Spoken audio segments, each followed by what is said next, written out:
Now that we're in 2026, I wanted to look back at some of my gaming experiences from the past year. These aren't necessarily games that released in 2025. Actually, I believe only one of the games came out this year. These are just games I happened to play. Not reviews, not rankings, just how they actually felt to me. There are 20 games I want to talk about that I played this year, so I decided to split this into two videos. In this first one, I'll go through 10 games that stuck with me for different reasons.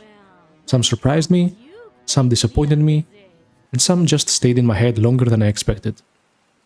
I'll spend around 3 minutes on each game and try not to waste too much of your time, sharing what worked, what didn't, and why the experience mattered to me personally.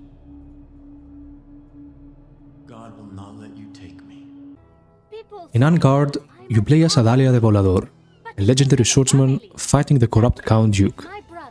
The game's tone is lighthearted, comedic, and almost theatrical, with little details like witty banter exchanged mid-duel that I really appreciated.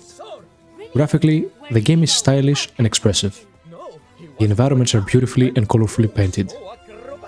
Characters are flamboyant and exaggerated, and the art direction ensures every personality stands out. But at the heart of the game is the combat. At its core, combat is swordplay. Think of it like fencing. You need to parry, riposte, and carefully time every strike. Brute force won't get you anywhere. Enemies come in different types, each demanding its own approach. Standard soldiers are simple, just hit them a few times and you'll be good to go. Captains wear armor, you need to break their guard first, which is easiest by using the environment. Bombardiers, or as I like to call them, grannies, are ranged enemies that dodge attacks unless stunned with environmental objects. Duelists are the hardest to face. They are kind of like mini-bosses. You have to perform perfect parries, dodge just at the right time, and strike only when there is an opening, or they'll regenerate their guard, extending the fight. Every time you fight a duelist, it feels like a carefully choreographed dance. You can't rush it, and every move matters. Combat arenas are filled with interactable objects, letting you manipulate enemy lines and create openings. Because enemy compositions vary, you have to plan your attacks, avoid the big threats, and improvise constantly. Every fight feels tense and rewarding, keeping you on edge until the end credits. To help you in combat, you unlock special abilities powered by the panache meter. The more stylish and varied your fighting is, the faster it feels. These abilities are powerful and can give you the edge in tricky battles. Each story chapter ends with a boss fight. Bosses are well designed, like combat puzzles, and require careful observation and strategy. The final boss had me on the edge of my seat multiple times. Beyond story chapters, there's also an arena mode, with randomized enemy waves and modifiers that mix up difficulty and create new challenges. I haven't tried it yet, but it looks like a great way to practice or test your skills. Unlike many action games, Garde doesn't rely on heavy gear progression or loot. Instead, it's a game about mastery, learning the new mechanics, reading your environment, and adapting to every situation. Every action matters, rewarding precision, creativity, and flow. It's a game that makes you feel like a true duelist, and every encounter is satisfying because of that. Garde caught me by surprise. I didn't expect it to be this high quality. It's masterfully crafted and offers a real challenge no matter your skill level.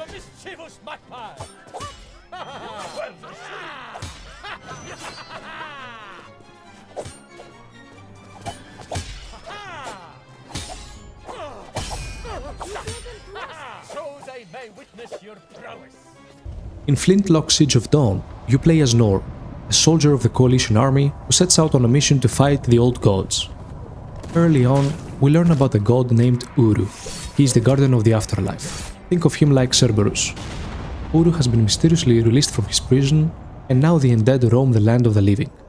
That's pretty much the gist of the story. I might be missing a few details, but honestly, I wasn't paying a lot of attention. This is an action RPG and not a movie.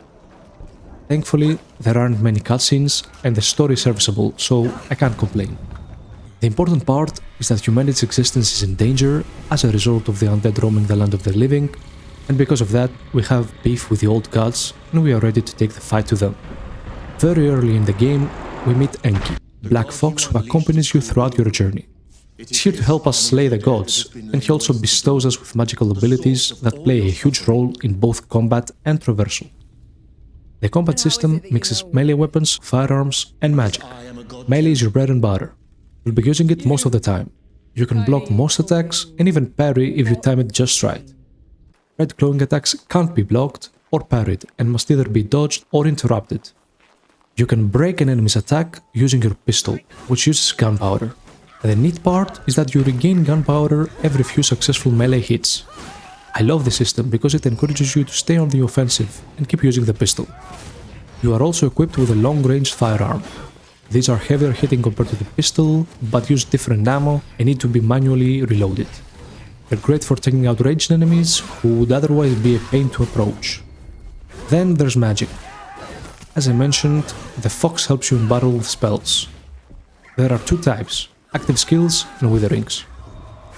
Active skills are spammable as long as you have resources, which I'll call mana for simplicity's sake, and mana refills over time. Witherings are stronger abilities that recharge slower. You can usually use them once or twice per encounter. These are your heavy hitters. Think massive AoE damage, stuns, or even lifesteal. Using magic strategically is key, especially when you're facing crowds of enemies. Magic is extremely powerful and you can completely turn the tide of fight in your favor. All of these mechanics combine for a fluid and dynamic combat experience. If you want to be effective, you need to juggle melee, firearms, and magic. I'll admit, it can feel a bit overwhelming at times, especially with multiple enemies. Flintlock clearly draws inspiration from Dark Souls, but it's doing its own thing. It feels best when you're constantly on the offensive, rather than playing defensively and waiting for openings. Some things that Flintlock borrows directly from Dark Souls are healing potions and the death mechanic. Potions recharge at campfires, and dying drops all of your reputation, which you must reclaim. Reputation is basically the game's experience system, and also serves as a currency for upgrades. How you earn reputation is a bit complicated. Your combo builds as you fight skillfully, giving more reputation the fewer hits you take. Getting hit breaks your combo and reduces earned reputation. You can also manually stop the combo mid-fight to cash in a reputation. This system felt unnecessarily complex. I think a simpler system would have worked better, but I'm nitpicking. Reputation can be spent to upgrade gear or unlock skills. The skill tree is split into melee, ranged, and magic paths. Most upgrades look really interesting, making for some tough choices. Equipment in Flintlock is simple but well balanced. Each item comes with its own advantages. An axe with burn damage might hit slower, some gear favors defense, while another favors parrying, and pistols vary in ammo, damage, and range. Choosing the right items for your playstyle is satisfying, and upgrading them improves their effectiveness. Upgrading equipment requires reputation and crafting materials, which adds some exploration incentive, and thankfully, traversal in this game is genuinely fun. Speaking of traversal, Enki gives Nioh magical powers that enhance movement. Nioh can double jump and perform a jump dodge. They function as two different jumps, one for distance and one for height. I expected the platforming to be a boring chore, something the designers added to extend the game's playtime, but it's actually awesome. Exploring the world, jumping across platforms, and finding secrets was a welcome change of pace from combat. There's a lot more to Flintlock, like the semi-open world, quests, checkers-like minigame, and items to enhance Enki's abilities. But for me, the core of any action RPG is the combat, and Flintlock nails that. While it's probably not a game I'll remember forever, I'd love to see a sequel, or at very least more action RPGs willing to adopt this offensive-oriented gameplay style. It took me about 8.5 hours to complete, including most side content, so I'd say it's on the shorter side. Overall, Flintlock The Siege of Dawn pleasantly surprised me. It's a fresh take on the action RPG formula, and a fun experience for anyone who enjoys high action combat. Just don't expect anything too groundbreaking.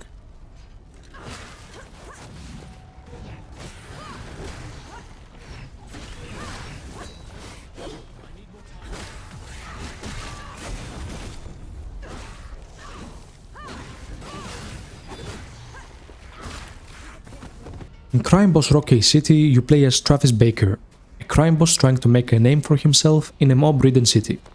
Your goal is to take out all 4 rival crews and their leaders to take off Rockay.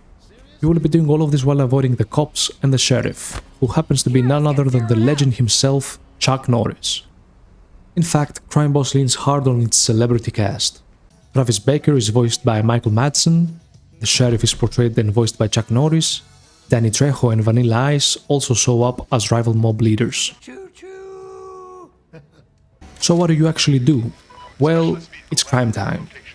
You commit robberies, recruit crew members, fight for turf, complete missions, and try to avoid getting wrecked by Chuck and his boys in blue. The cool twist is the roguelite campaign. If your boss dies during a mission, that's it, it's game over. Permadeath applies to all your crew too, so mistakes actually matter. The gameplay loop goes like this. Robberies get you cash and goods like electronics or jewelry. You can use them for objectives or sell them for cash. Cash can be used to fund missions, recruit crew, purchase weapons and gear for your character, and promote your team. You will also earn passive daily income from turfs that you already have under your control. When attacking turf, you play as a random crew member and fight through enemies until you either win or run out of bodies to throw at your enemies. If the crew member you are controlling dies, then your control will simply shift to another random crew member. Turf defense is similar, but you play as Touchdown, your crew manager. If Touchdown dies, you don't lose him, you just lose control of the turf. Every time a campaign ends, whether from dying or getting arrested, you earn boss XP based on how far you got. Each new boss level gives you a choice of upgrades for your next campaigns. Upgrades vary from starting cash or better crew stats to additional starting crew members. You can also buy permanent office upgrades with your cash, which also reward you with boss XP. After each operation, you also get to pick one of 3 unlocks. Things like new characters, cosmetics, or weapon unlocks. It's another progression system that can be fun to chase. Speaking of which, there is more here than just the campaign. Crime Boss Rockay City offers multiple game modes. You've got co-op missions and robberies with friends, plus a Call of Duty zombie-style mode where you fight off waves of enemies. So what did I think of Crime Boss Rockay City? Honestly, I was impressed. It's from a smaller team, it looked janky, and let's face it, celebrity stunt casting in games rarely screams quality. You know what that is? But Crime Boss has that special kind of junk. The charming kind. Animations are sometimes stiff, faces are weird, and cutscenes can be unintentionally comedy gold. The writing is not great, and at times can come out as cringy, although to be fair, I think this was done intentionally, and the voice acting performances are generally poor. However, the gunplay is pretty solid, rifles feel punchy and powerful, SMGs feel weaker but fast, and weapons sound distinct. Stealth works well if you want to avoid heat, but full-on shootouts are a valid and fun option too. The AI can be dumb at times, but for what the game's aiming for, it works. Just don't expect too much from it. I didn't manage to get too far in the campaign because I kept pushing my luck, and once I even lost my boss 30 minutes into the campaign. But that's part of the charm. The risk-reward setup is great. Want that big payout? Risk your best crew or even your boss. Add to the equation that Chuck Norris is breathing down your neck and it creates some real tension. If you reach 100% hit, it's game over. Chuck Norris roundhouse kicks your office door and arrests you. So the game actively encourages risk-taking since you are constantly in a race against the clock, and I love that. It leans into its strengths by forcing you to play into that push-your-luck mechanic. The design concept behind it is quite clever. I played solo and I really enjoyed my time. I'm sure it's even better with friends. That said, the gameplay loop is repetitive. The robberies, the missions, the same maps recycled. It starts getting exhausting after a while. But I'm glad I played it. I hope more game designers take notes from Crime Boss Rockay City, especially in how they use roguelite mechanics to spice up otherwise basic shooter gameplay.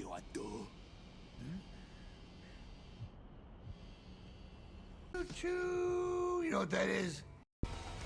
Far Cry 5's main hook is the power fantasy of chaos in a sandbox. It doesn't pretend to be subtle or strategic, it just drops you into a sprawling, lawless region and hands you a toolbox full of destruction. Explosives, vehicles, guns, wild animals, you name it. You can wingsuit off a cliff, shoot a few cultists, go and steal a car to make a getaway, and then immediately get mauled by a mountain lion, all within 2 minutes. The game leans hard into what the developers like to call emergent gameplay. Those unpredictable what the hell just happened moments. 1 minute you're in a shootout, the next a bear shows up, then a cultist crashes into it with a truck and flips the whole thing over. It's the kind of chaos that makes for great memories or stories, as each player's experience will be unique. It also taps into the lone wolf fantasy. One guy behind enemy lines taking on a full-blown cult. Though to be fair, you're not completely solo. You can recruit random fighters around the map, or unlock special companions called guns for hire. These range from regular NPCs to weirdly charming standouts like Cheeseburger the Grizzly Bear. Each one has unique skills. Some go loud and distract enemies, others go stealth and clear out entire camps like a furry ninja. I'll admit, part of the fun is just exploring the world to find and mess around with these companions. You're dropped into Hope County, a fictional rural area in Montana where a doomsday cult known as Project at Eden's Gate has taken over. Their leader, Joseph Seed, aka The Father, and his family run the place like a twisted religious empire. The game opens with you, a junior deputy, flying in with a warrant to arrest him. Predictably, it goes sideways. After a short tutorial, you're thrown into a huge open world that's split into 3 main regions, each controlled by one of Joseph Seed's lieutenants. You're free to take them on in any order you like, which gives the game a nice sense of freedom. Now, here's where a lot of people might disagree with me, because, honestly, I didn't enjoy my time with the game.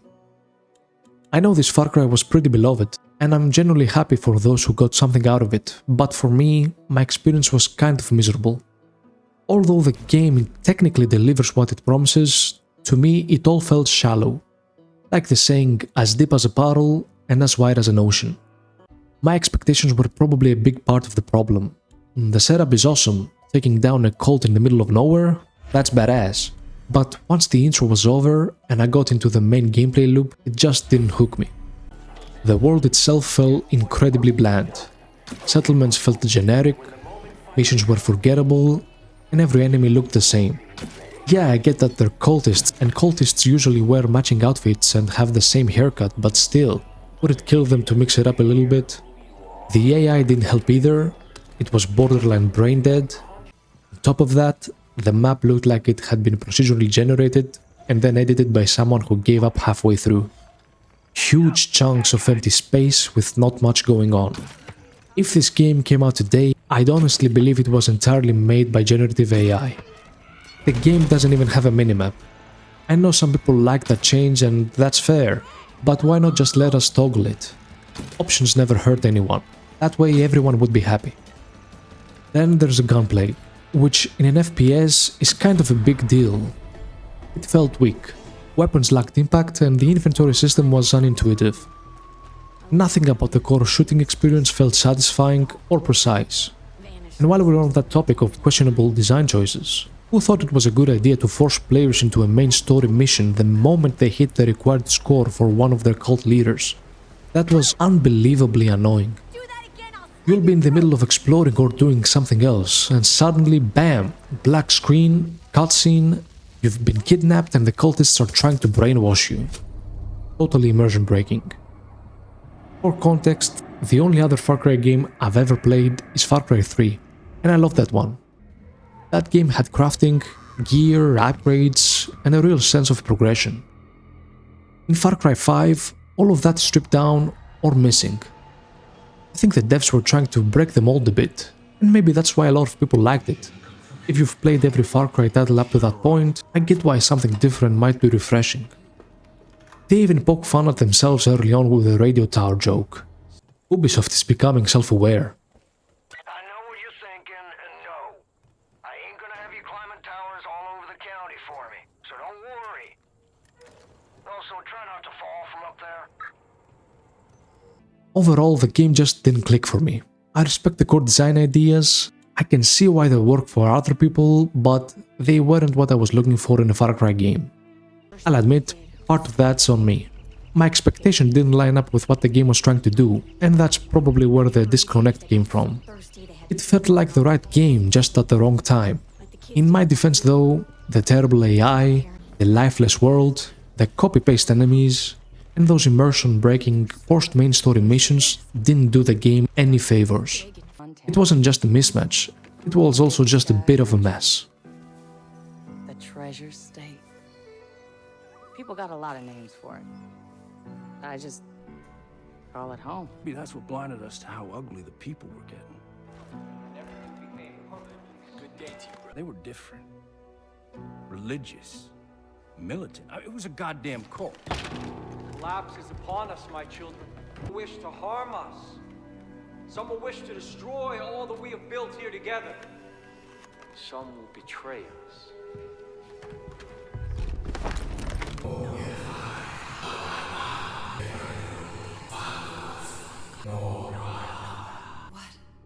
In Call of the Sea, you play as Nora, a woman who travels to a remote island in the South Pacific in search of her missing husband, Harry.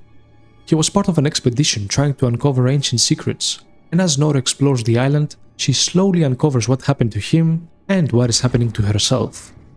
At its core, Call of the Sea is a fun and interesting adventure puzzle game. It's a mix between a walking simulator and puzzle solving, observing your surroundings, gathering clues, and using those clues to solve puzzles that let you move forward.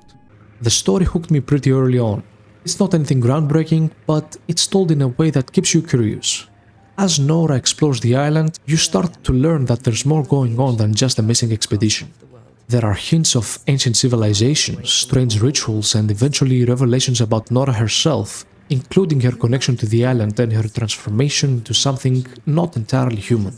It's mysterious, a bit unsettling, and it does a good job of slowly pulling you in without overwhelming you. One of the things I appreciated most was the puzzle design.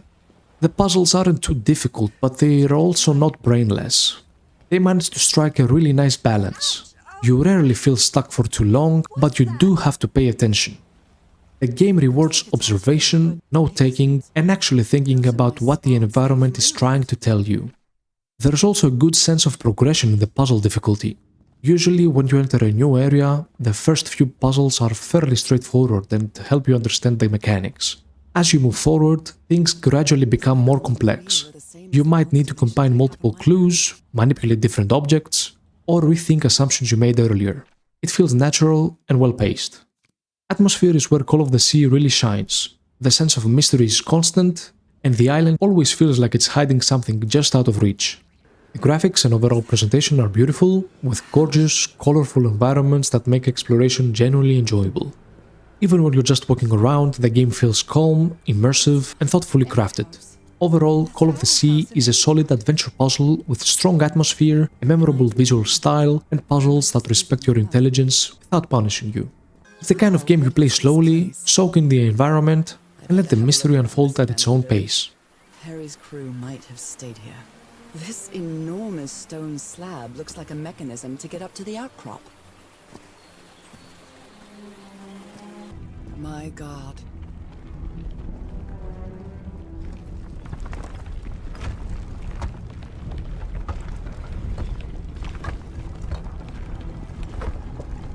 Nothing that happens here appears to respect the most basic rules of physics.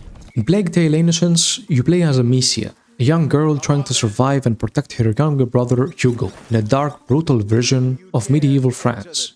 The world is being torn apart by war, disease, and massive swarms of rats that devour everything in their path. From the very beginning, the game makes it clear that this is not a hopeful place.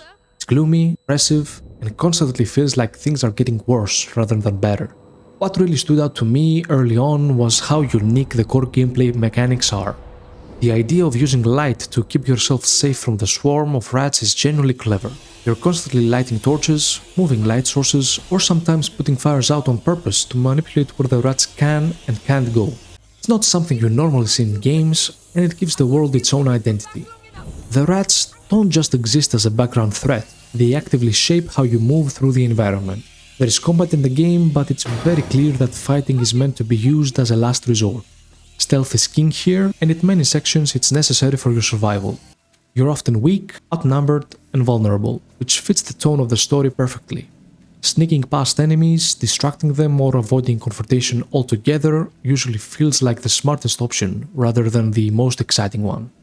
The game gives you a variety of tools and items to deal with both enemies and the rat swarms. Not all of them are strictly necessary, but depending on the situation, they can make a big difference. Some items let you control enemies, Others help you manipulate light or affect the environment. What I liked is that the game doesn't force you into one solution. It gives you options and lets you decide how cautious or creative you want to be. Most of the game revolves around environmental puzzles. You need to observe your surroundings, understand how light, enemies, and rats interact, and sometimes time your actions carefully and in the right order to find success. A few of the puzzles even have multiple solutions, which makes them feel less rigid and more organic. When things work, it feels satisfying because you're solving problems using the rules of the world rather than following obvious instructions. From a presentation standpoint, Plague Tale Innocence really impressed me. The graphics, the sound design, the music, and overall atmosphere give the game a high-quality feel. Everything feels deliberate and well-crafted, like a game that was made with love and care. The music especially helps sell the emotional weight of what's happening without being overbearing. The story itself stays engaging all the way through.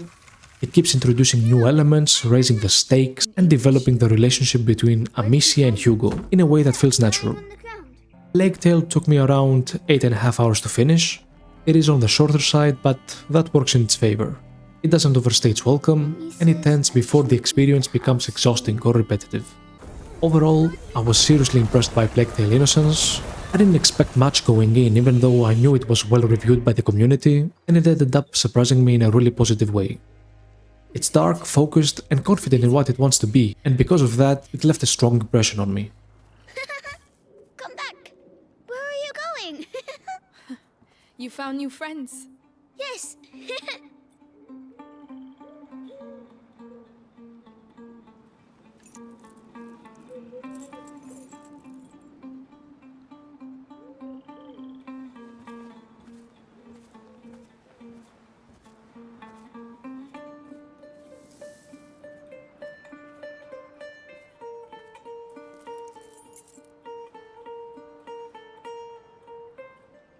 Amicia?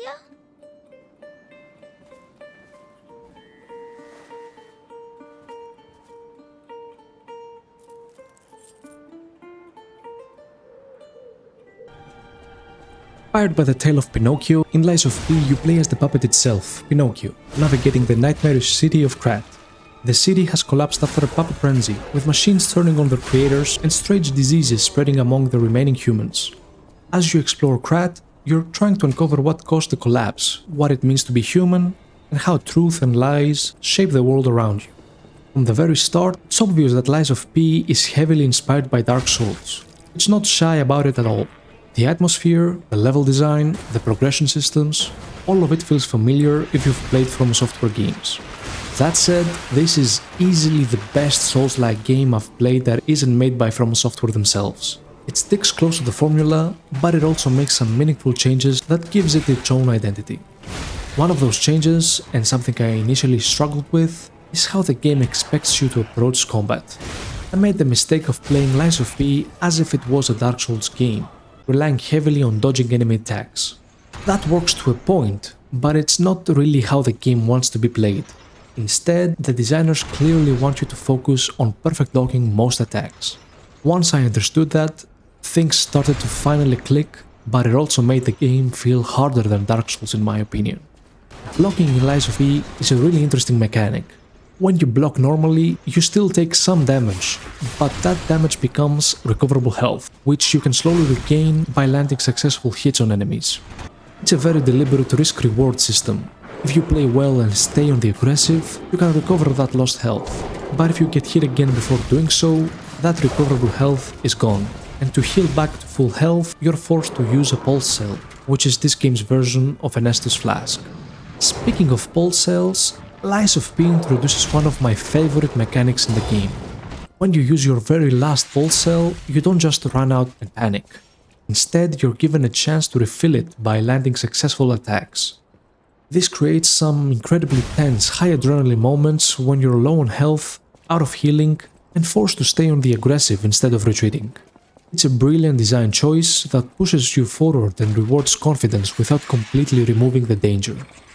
The world and level design also borrow heavily from Dark Souls in a good way. Many areas feel interconnected with clever shortcuts that loop back to previously visited locations. Unlocking a door or ladder that leads back to a checkpoint never gets old. and it makes the city of Krat feel cohesive rather than like a series of disconnected levels.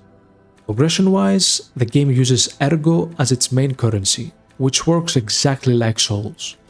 You can use it to buy items, but mainly it is to level up your character. If you die and don't recover it, it's gone. That familiar tension is always there, especially when you're carrying a lot of Ergo and debating whether to push forward or play it safe. My one real annoyance with the game is the respec, or reroll system. I honestly don't understand why so many single-player action RPGs make it difficult to change your build. In Lies of P, you need gold coins that you harvest from a tree in the main hub area, and those can only be harvested on a timer. It just feels unnecessarily restrictive. If a player makes a mistake or wants to experiment with their build, the game should encourage that, not slow it down with artificial barriers. Enemy and boss design, however, are excellent. Most enemies require you to slow down, observe their attack patterns, and learn their timing so you can block effectively. Boss fights especially demand patience and adaptation. That said, I did feel like the game leaned a bit too heavily on the Phase 2 trope. After a while, it became predictable and slightly tiring. Still, the fights themselves are memorable. For me, the hardest boss by far was Laxasia. She absolutely destroyed me more times than I'd like to admit. Out of all the games on this list, Lies of P is the one I'm most likely to come back to and replay. Especially now that DLC has been released, and from what I've heard, it's pretty good. There's so much more I could say about this game, but I need to move on to the next. But simply, Lies of P is a masterpiece. Respects the Souls formula, improves on certain aspects, and isn't afraid to challenge the player in new ways. I can't wait to return to Krat and dive into the new DLC when I get the chance.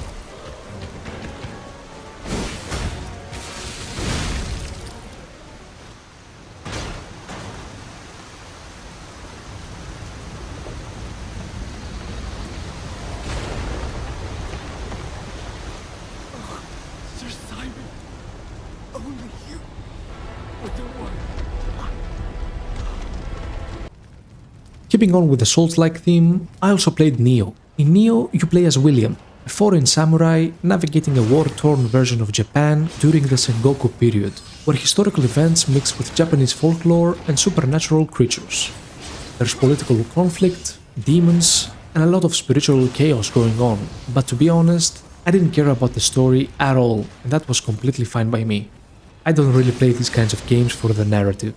The main character is pretty bland, and in cases like this, I usually prefer creating my own character rather than being forced into one. But it is what it is. This was actually my third attempt at playing Nioh. I originally bought it expecting something very similar to Dark Souls, just with a Japanese folklore twist. While it definitely draws inspiration from Souls games and shares some mechanics, I wouldn't say Nioh is that similar to Dark Souls overall. It follows its own approach to the action RPG genre, and once I stopped trying to play it like a Souls game and accepted it on its own terms, then I finally started to understand Nioh and enjoy it for what it was and what it had to offer. The game is just as punishing and unforgiving as you'd expect from a Souls game. Resting at a shrine resets enemies, much like a bonfire.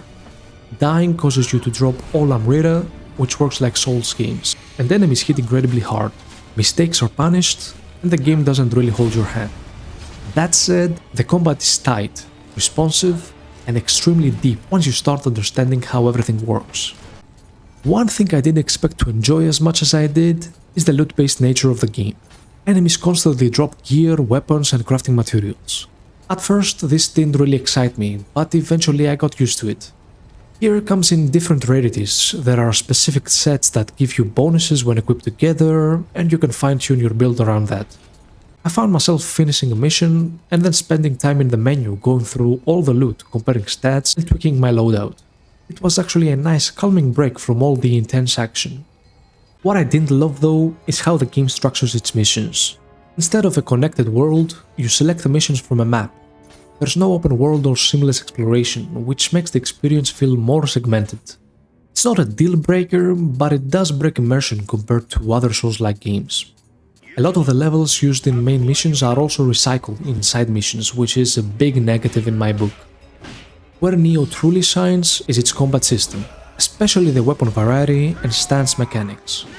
Each melee weapon has 3 stances: low, mid and high. Low stance is fast and agile, but it deals less damage. High stance is slow and powerful, and mid stance sits somewhere in between. Learning when to switch stances and how they affect your movement, attacks and stamina is a huge part of mastering the game. There are 7 melee weapon types and 3 ranged weapon types. The ranged weapons are fairly similar, they mostly differ in damage and rate of fire, so they're not the main focus here. The melee weapons though add a lot of variety to the gameplay loop. You're encouraged to experiment and figure out what works best for you and for different situations. I personally use the sword the most because it's very versatile and beginner friendly, along with the Odachi, but in certain encounters, the spear and the axe were incredibly useful for me. I love that the game allows your strategy to change depending on the enemy or situation. That said, I wasn't a big fan of the ability system. It feels a bit chaotic, and honestly, I wouldn't mind if it didn't exist at all. The game is already complex enough with its stance system and combat mechanics, and the ability sometimes felt like an unnecessary clutter rather than meaningful additions. Another big annoyance for me was the healing system. I really wish Nioh had copied the Estus Flask system that Souls games use. Elixirs don't replenish automatically, and during one of my earlier playthroughs, I actually got stuck early in the game with 0 elixirs. That was a super frustrating experience and something I think the game handles poorly. Flaws aside, Nioh is a magnificent game with some of the best combat I've experienced in this genre. It takes many hours to truly master, and experimenting with weapons never gets old. I played for around 45 hours and completed a lot of the side content. One side mission in particular, where you fight 2 human bosses, tested my patience more than almost anything else in this game. After many failed attempts, finally beating it felt incredibly satisfying. There's a huge amount of content here, with plenty of difficult challenges to tackle. I might come back to Nioh at some point to experience the endgame grind, though I'll probably try Nioh 2 first. And with Nioh 3 just around the corner, it feels like a good time to finally appreciate what this series does so well.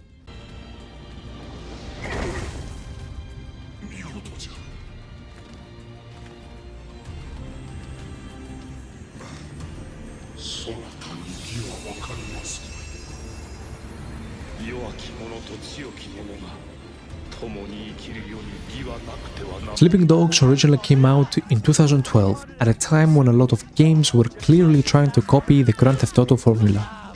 In that sense, it was probably a bit late to the party. That said, while the comparisons are understandable, Sleeping Dogs really does stand on its own 2 legs, and for me, that's mainly because of what it chooses to focus on. Instead of leaning heavily on guns, Sleeping Dogs puts martial arts and melee combat front and center. You still have cars, an open world, and plenty of criminal activity, but moment-to-moment gameplay feels much more personal and physical. You play as Wei Shen, an undercover cop who infiltrates the Hong Kong triads. That setup creates a really strong narrative hook. You're constantly living a double life. On one hand, you're a police officer trying to take down criminal organizations from the inside, and on the other, you're actively participating in that criminal world. I remember really liking this dynamic. The story explores themes like loyalty, identity, and how far you're willing to go before you lose sight of who you actually are. If you enjoy police crime dramas as much as I do, this kind of story hits all the right notes. Despite how good it is, Sleeping Dogs always felt like a bit of a sleeper hit to me. I don't think it ever got the recognition it deserved. It reviewed well, players liked it, and yet somehow flew under the radar, which is a shame. The open world is another thing I really appreciated. It's not massive, thankfully, and it's well designed. After spending some time in the open world, you start recognizing locations, streets, and landmarks, and navigating the city becomes second nature. That's something I value a lot more than sheer size, and it's a sign of great world design. Driving around feels solid, movement is smooth, and just getting from place to place is genuinely enjoyable. Combat is where the game really shines. It's fluid, responsive, and satisfying, especially when you start chaining together attacks and environmental takedowns. Fights feel grounded and stylish without becoming overly complicated. It's It's the kind of combat system that just feels good to play. One mechanic I really liked is how progression is split across different systems. You don't just level up one skill tree. You have separate progression paths for being a cop and one for being a triad. Depending on the mission you're doing and how you approach it, you'll earn experience in one or the other. Police missions reward cop experience, while criminal missions reward triad experience. On top of that, there's face experience, which is basically street cred, and it unlocks additional skills and perks. There's also a martial arts progression system, which is tied to collectibles. You can find hidden statues around the world and return them to a dojo to unlock new combat moves. It's a nice incentive to explore and gives you a steady sense of growth throughout the game. Even by today's standards, Sleeping Dogs holds up really well. The performances are strong, the story is engaging, and the overall presentation still works. There's a lot of side content too, side activities like street fights and minigames like karaoke, although I'll admit it's not on the same level as something like Yakuza. Still, there's plenty to do beyond the main story. To be completely honest, I don't remember every detail. I'm pretty sure I played this one in late 2024, and somehow I ended up with unused footage, so here we are. But that doesn't really matter. I just wanted to cover the game and shine some light on it. What stuck with me is how confident and well-rounded the game feels. Sleeping Dogs is a great game and I genuinely wish we had gotten a sequel. It's one of those titles that deserved more attention than it got. If you've never played it, or if you bounced off it years ago, I'd strongly recommend giving it a chance. It's absolutely worth your time.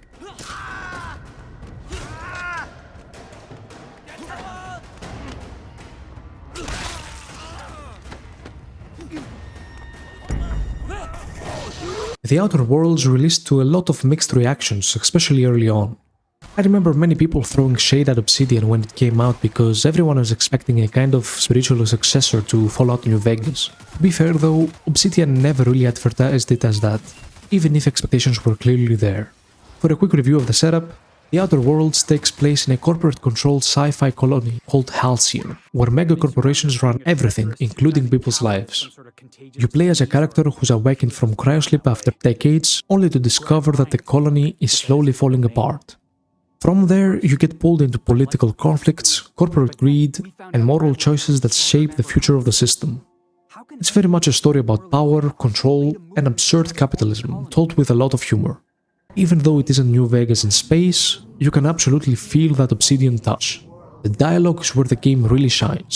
The writing is excellent, the humor is sharp, and the conversations are full of personality. There are tons of dialogue skill checks, and depending on how you build your character, you'll see completely different outcomes. It's genuinely impossible to experience everything in a single playthrough. That's partly because you can't realistically max out every skill. You're forced to specialize, which I really like. You have to commit to a certain playstyle, whether that's dialogue-focused, combat-heavy, or something more technical. All of this makes The Outer Worlds feel like a strong RPG to me, and it gives the game high replayability.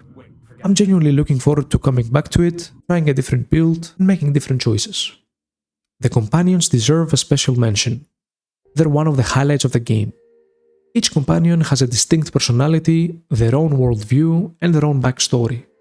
You can bring up to 2 companions with you, and while their active combat abilities are honestly a bit uninspiring, there aren't many and some are reused, their presence still adds a lot to the experience. The side content is also surprisingly strong, companions also have personal quests, and some of them are genuinely memorable. Parvati's side quest in particular really stood out to me. It's probably the only love story in a game that I've actually thought was well done. I usually find the romance options in games pretty cringe, but this one felt sincere and, in a way, real, very human-like. Combat-wise, the gunplay feels solid. There aren't a huge number of weapons, but loot is level-based, so you'll be swapping gear as you progress. That said, this isn't really a loot-driven game. Combat supports the RPG systems rather than overshadowing them, which I think is the right call for this kind of experience. Overall, my experience with The Outer Worlds was excellent. I really loved it.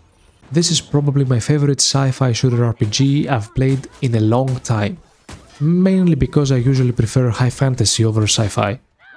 I like Fallout, don't get me wrong, but I'm not the biggest fan of the setting, and I'll take something like The Elder Scrolls any day of the week. Still though, The Outer Worlds won me over with its meaningful choices, strong writing, and genuinely funny dialogue. It's a great RPG, and I'd absolutely recommend giving it a shot. That said, with the sequel already out and looking even better, it might actually make sense to start there. Either way, this is a series worth your time. I'm trying to reach the captain of the Unreliable. Yeah. Was that one supposed to taste like purple-berry crunch? Or am I just tasting breakfast? I don't feel so good. I think I'm gonna be sick.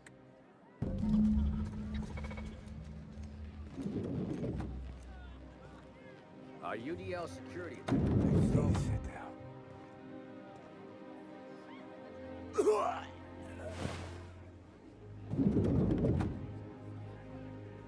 These were 10 games that stood out to me in 2025, for better or worse. Like I said at the start, this isn't about ranking or trying to be objective. It's just my experience with these games, where I was at when I played them, and what stayed with me afterward. There are 10 more games I want to talk about, so part 2 is coming soon, where I'll continue with the rest of my 2025 gaming experiences. If you've played any of these games, I'd be curious to hear how they landed for you. So drop a comment below and let me know about your experiences. Thanks for watching, and subscribe to be notified when part 2 comes out. I'll see you there.